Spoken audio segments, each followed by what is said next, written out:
It appears that despite restoring Jackie Robinson's military service page on the government website, Pete Hegseth is continuing his war on facts and information among military institutions in the country. The latest is to remove around 900 titles from the Naval Academy Library. Among the books the secretary disapproves of being in the Naval Academy Library are the autobiography of Martin Luther King, Einstein on Race and Racism, and a biography on Jackie Robinson. According to a Naval Academy spokesman, the Naval Academy plans to cooperate and remove these titles in alignment with national security objectives. It's been obvious for quite some time now when the government talks about diversity, equity, and inclusion, they're talking about Black people and Black Americans very loudly and very specifically. They're not the only ones, but that is clearly an objective of theirs, is to get rid of education and conversation around American racism and the history of racism in this country, and also the achievements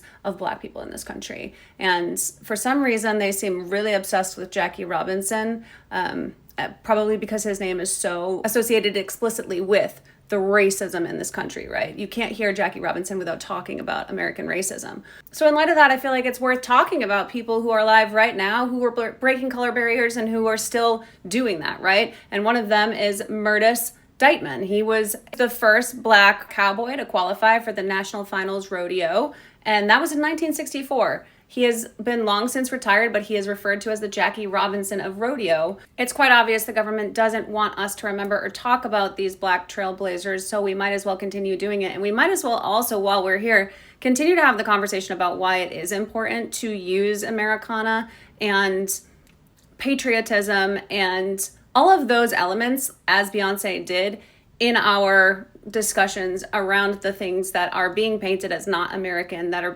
trying to be sold and propagandized as entirely un-American, right? And that's what Beyonce did when she brought Myrtis Dightman, among many others, to her Christmas Day show and included them in that show. We already have seen 1,000 breakdowns of what that show meant and why she included the certain visuals and certain elements there.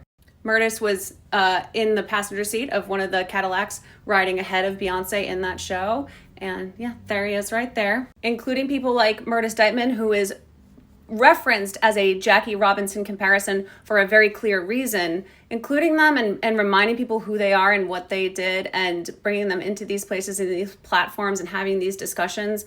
That's incredibly important. These attacks on Black American history and minority American history are going to continue, which is why we have to continue to tell them that they can continue to remove books from library shelves, but we will keep having these conversations and reminding people of who these people are, what their names are, and what their achievements are.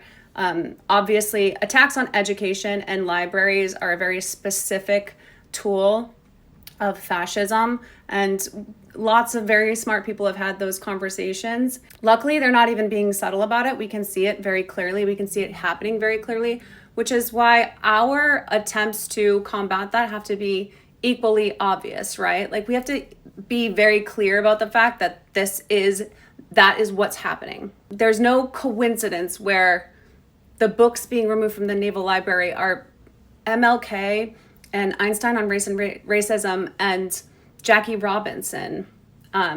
That's a very clear indicator of what their intentions are. And we have used very many mechanisms across the course of human history to maintain history and culture and stories. And I just think it's really important that when we're engaging with art and the things that seem like they're just another manifestation of capitalism, that we look for those places where we're being given the opportunity to hold on to those histories and to remember them and to honor them and to bring them into the light, which is something Beyonce did with that performance. That seems even more poignant and important now than it even did in December.